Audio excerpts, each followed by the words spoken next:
मैंने आपको 3 रीज़न बताए हैं। आपकी सलवार ना तो घूमेगी पीछे की तरफ और ना ही पीछे से ऊपर चढ़ेगी। जब हम सलवार नीचे से आगे से बिल्कुल सही आती है लेकिन पीछे से ऊपर चढ़ जाती है। हम कहते हैं कि भाई सलवार हमारी ख़राब हो गई है कि और हमारी सलवार का नाश हो गया है, सलवार हमारी ख़राब हो गई है, पीछे से चढ़ जा रही है, ऐसे घूम जा रही है। वो आपका जो जो रीज़न है वो इस तरह से आप कटिंग करेंगे और इस सिलाई करेंगे तो आपको वो कोई दिक्कत नहीं आएगी। तो हेलो फ्रेंड्स, तो आज की वीडियो में मैं आपको बताने वाली हूँ कि सलवार जो हम सलवार बनाते हैं तो हमारी सलवार यहाँ से हम सही सलवार बना रहे हैं लेकिन पीछे से इस तरह से उठ जाती है और आगे से तो सही आ रही है, पीछे से उठ जाती है। पीछे से ही उठना होता है उसका और आगे से ठीक आती है। या फिर एक प्रॉब्लम ये हो गई। दूसरी प्रॉब्लम क्या होती है, सलवार हमारी या तो आगे की तरफ पूरी घेर हो जाएगा, आगे की तरफ घूम जाए, या पीछे की तरफ जाएगा, पीछे की तरफ घूमेगी। तो क्या रीज़न है कि जो हमारी सलवार पीछे की तरफ उठ जाती है, या फिर इसके घेर जो है आगे हो जाएंगे या फिर पीछे घूम जाएंगे। और ये तो पहला रीज़न हो गया, ठीक है। तो मैं आपको ये सलवार मैंने काट के रखी है, इसका नेफा मैंने अभी नहीं काटा है। और ये सलवार मैंने इसका ये पार्ट काट लिया है और इसके ये कली काट के रखी है मैंने। तो पहली बार मैं आपको बताऊंगी कि जो सलवार हमारी घूमती है वो किस वे से घूमती है। तो मेरी सलवार का जो बॉटम है, मोरी है, वो 9 इंच की है क्योंकि इसमें डिज़ाइन है तो ये थोड़ी सी ढीली सलवार बनेगी। तो इसमें अब हम क्या करते हैं, कभी कभी हम सलवार हमने तैयार कर ली है, सिल लेते हैं, तो हम इसको जोड़ लेते हैं इसमें। जैसे हमने ये जोड़ लिया, इसको इस तरह से हम जैसे हम इसके पार्ट जोड़ते हैं। ये ले लिया हमने और हमने यहाँ पार्ट जोड़नी है इसके। तो आप ध्यान से देखिएगा कि मैं आपको क्या बताने चाह रही हूँ। हमने एक पार्ट यहाँ जोड़ लिया और दूसरा पार्ट यहाँ जोड़ लिया। इस तरह से करते हैं हम। जैसे ये वाला पार्ट हमने इसमें जोड़ लिया। अब ये दोनों पार्ट हमने जोड़ लिए हैं सलवार के। तो अब हम लगाते हैं सिलाई। तो ये दोनों सिलाई हमने पार्ट जोड़ के नहीं, जो हम इस तरह से सिलाई लगाते हैं, इस तरह से ये उठा के इस तरह से जब हम सिलाई लगाते हैं, मैं आपको सिर्फ बता रही हूँ सिलने का, मैं अभी सिल नहीं रही हूँ, सिर्फ आपको बता रही हूँ। आप ध्यान से समझिएगा मैं क्या कहना चाहती हूँ। मैं आपको जो बता रही हूँ वो आप देखिएगा। हमने इस तरह से लगाई। अब हम क्या करते हैं, जब हम पेचे बना देते हैं, इसके तैयार कर देते हैं इसको, तो हम सिलाई लगा देते हैं। इसको इस तरह से पकड़ा, यहाँ से बराबर करा, निशान लगाया और सिलाई लगा दी। अब हमें ये नहीं पता होता कि हमारी जो सिलाई है, ये वाली दोनों सिलाई ये बराबर आ रही है या एक ऊपर आ रही है और एक नीचे आ रही है। पहले वाली तो नीचे आ गई, ये वाली सिलाई हमारी ये नीचे आ गई, ये आ गई ऐसे, ठीक है, ये इस तरह से आ गई। और ऊपर वाली हमारी कैसे आ रही है, वो इस तरह से आ रही है। ये वाली सिलाई हमारे अंदर आ गई और ये वाली सिलाई हमारी कैसे आ रही है, ये ऊपर आ रही है, इस तरह से आ रही है। और हमने क्या करा, इनको हमने इस तरह से बराबर कर दिया, जबकि बराबर नहीं हो रही है। हमने सिलाई नहीं देखी कि बराबर आ रही है हमारी और हमने इस तरह से इसको जोड़ दिया। ये कारण होता है कि हमारी सलवार टेढ़ी मेढ़ी हो जाती है, पीछे की तरफ भागती है या फिर आगे की तरफ भागती है। एक रीज़न ये हो गया। अब मैं आपको दूसरा रीज़न बताती हूँ। ध्यान से देखिए, जब भी आप सिलाई लगाएं तो आप इन दोनों सिलाइयों को मैच करें। इस तरह से दोनों सिलाइयों को लगा के बराबर बराबर करके आपको सिलाइयाँ दोनों ऐसे जॉइंट करके नहीं, तब जाके आप सिलाई लगाएंगे। मैं आपको सिल के नहीं दिखा रही हूँ, लेकिन आप समझिए मैं आपको क्या कहना चाहती हूँ। मतलब कि जब आप इन दोनों को सिलोगे तो इन दोनों सिलाइयों को इस तरह से मिलाकर आपको सिलाई लगानी है, ठीक है। ये एक रीज़न ये हो गया। दूसरा क्या हो गया वो मैं आपको बेल्ट में बताऊँगी। तो इसको हम साइड कर देते हैं पहले।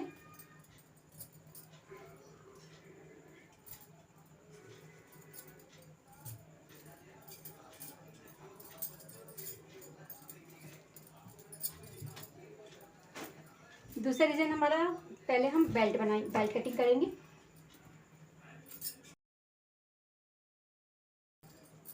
तो इसमें मैं बेल्ट कटिंग करूँगी, उसी में आपको 2 रीज़न बताऊँगी। 2 इंच पे निशान लगाएंगे और इसको इस तरह से मिला देंगे।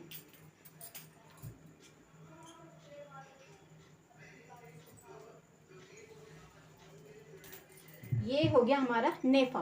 हम इस तरह से मोड़ेंगे तो 2 इंच लेंगे आधा इंच हमारा सिलाई के अंदर जाएगा, 1.5 इंच हमारा नेफा तैयार आएगा। आप चौड़ा ही बनाइए नेफा, 2 इंच कपड़ा लीजिए और चौड़ा बनाइए। ठीक, अब हमें जो इसकी जो नेफा इसका जो तैयार हमें चाहिए वो चाहिए हमें 6 इंच का।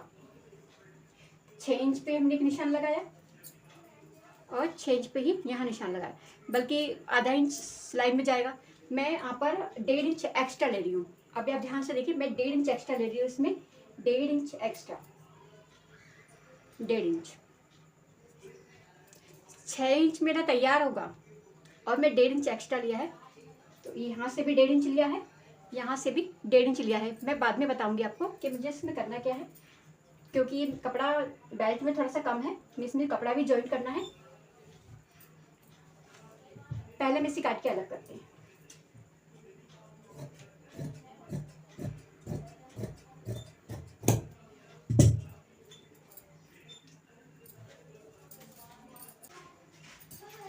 इसमें हमें जॉइंट करना है, तो इसी के बराबर मैं इसमें से कपड़ा ले लूँगी। तो इसकी जो लंबाई है मेरी वो है 21.5 इंच, तो मुझे 25 इंच चाहिए। तो 25 इंच मुझे तैयार चाहिए, मुझे 2 इंच मेरा इसमें नेफा बनाने में जाएगा, तो मुझे 7 इंच तैयार। तो इसकी जो मुझे चौड़ाई चाहिए इसमें से ले लेंगे।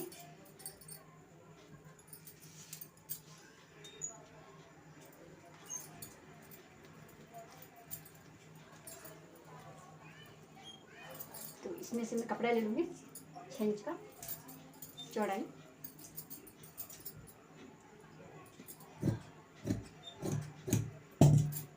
लंबाई हमारी इसकी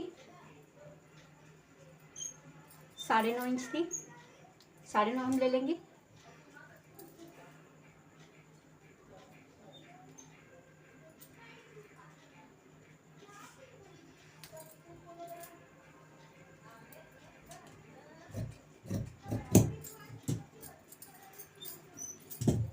ठीक है, अब देखिए, अब मैं बताती हूँ आपको इसके बेल्ट की कटिंग करनी कैसे है।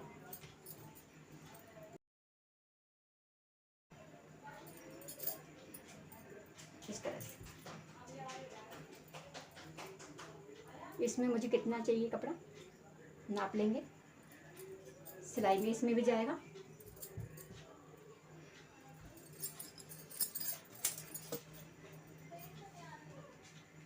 ये मेरा 27 आ गया है, ये कपड़ा हमारा एक्स्ट्रा है, तो इसको काट के हम अलग कर लेंगे। ये हमारा इतना कपड़ा जो मुझे दिख रहा है एक्स्ट्रा है, ये देखिए।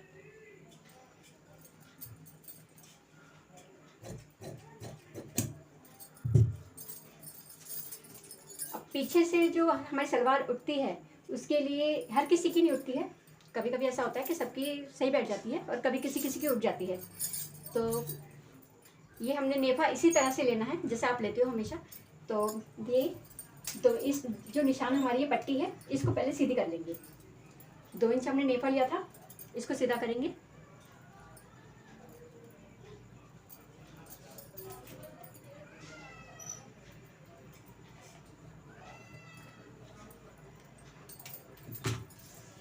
अब ये हमारा आगे का नेफा हो गया, अब ये हमारा पीछे की तरफ है।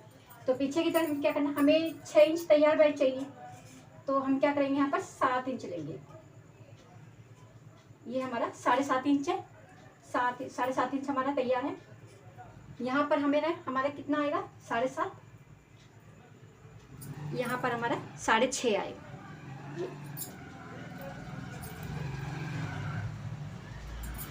यहाँ से हमारा 1 इंच कम हो जाएगा, यहाँ से यहाँ पर कम हो जाएगा, क्योंकि यहाँ का हिस्सा हमने थोड़ा सा बढ़ा दिया है बैक पे। यहाँ पर हमारी प्लेट कम डलेगी, जो हमारी 2 ही प्लेट डलती हैं, और यहाँ पर हमारी जो आगे की नेफे वाली प्लेटें आएंगी, सारी चुन्नट वाली प्लेटें आएंगी जो यहाँ की तरफ आएंगी।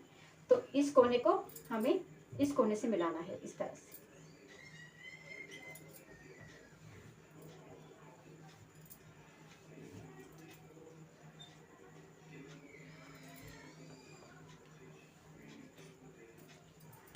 ये हमारा पीछे का साइड हो गया है और ये हमारी आगे की साइड, और ये हमारा हो गया नेफा।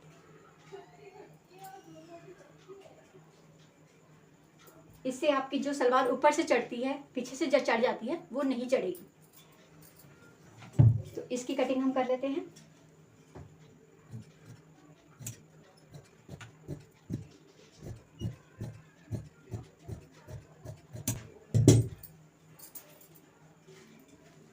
यहाँ कट लगा लेंगे बीचों बीच।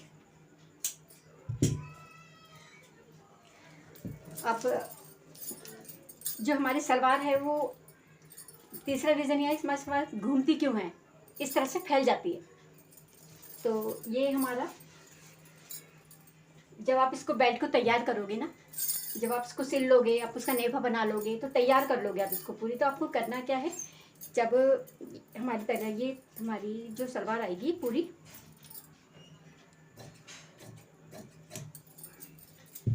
सलवार आएगी, तो इसमें जैसे 25 इंच आ गया है तो हमें 25 इंच तैयार कर लेंगे। तो आप जब आप इसमें प्लेट डालोगे तो प्लेट आपको आधे इंच पे 12.5 आ गया ये।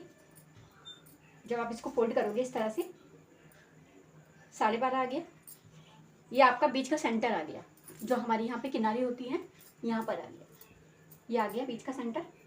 ये बीच का, ये दोनों बीच सेंटर हो गए और ये बीच का सेंटर हो गया। जब आप यहाँ पे, जब आप प्लेट डालते हो यहाँ से, तो आपको क्या करना है, आप कितनी भी प्लेट डालो कहीं पर, कितनी आपको कितनी डालनी है, 8 इंच पे, 10 इंच पे, तो यहाँ से आपको 2.5, जितना आपको यहाँ से 2 इंच छोड़ रहे हो, 2.5 इंच छोड़ रहे हो या 3 इंच छोड़ रहे हो, 2.5 3 आप कितना छोड़ रहे हो, उतना ही आपको दूसरी तरफ भी छोड़ना है। दोनों तरफ आपको इक्वल प्लेट डालनी है बराबर ना, यहाँ पर कम नहीं डालनी। और पीछे तरफ ऐसा होता है कि हाँ भाई इस तरफ से हमने ज़्यादा डाल दी है और इस तरफ से हमने कम डाल दी है, एक तरफ ज़्यादा फैल गई है, पीछे की तरफ जल गई है, और एक तरफ हमारी यहाँ डल गई है, कम डल गई है। तो ऐसा नहीं करना आपको। अगर आपने यहाँ तक प्लेट डाली है, इसमें इस तरफ यहाँ पर प्लेट डाली है आपने, तो पीछे भी आपको इसके बराबर ही प्लेट डालनी है। तो ये तीसरा रीज़न था। तो इस तरह से आप अपनी बेल्ट की कटिंग करिए। और मैंने आपको 3 रीज़न बताए हैं। आपकी सलवार ना तो घूमेगी पीछे की तरफ, और ना ही पीछे से ऊपर चढ़ेगी। जब हम सलवार नीचे आगे से बिल्कुल सही आती है, लेकिन पीछे से ऊपर चढ़ जाती है। हम कहते हैं कि भाई सलवार हमारी ख़राब हो गई है, कि और हमारी सलवार का नाश हो गया है, सलवार हमारी ख़राब हो गई है, पीछे से चढ़ जा रही है, ऐसे घूम जा रही है। वो आपका जो रीज़न है, वो इस तरह से आप कटिंग करेंगे और सिलाई करेंगे तो आपको वो कोई दिक्कत नहीं आएगी। तो इस तरह से आप कटिंग करिए, सिलाई करिए, ना आपकी सलवार घूमेगी, ना ऊपर चढ़ेगी, और ना ही फैलेगी। तो आज की वीडियो में इतना ही। और कमेंट करके ज़रूर बताइएगा आपको ये वीडियो कैसी लगी। और ये जो स्विंग टिप्स मैं आपको देती हूँ, और ये आपको समझ में आते भी हैं, या फिर आप इससे कोई भी रिलेटेड या आपको कोई भी क्वेश्चन पूछने हैं तो आप मुझसे पूछ सकते हैं। तो मिलते हैं नेक्स्ट वीडियो में।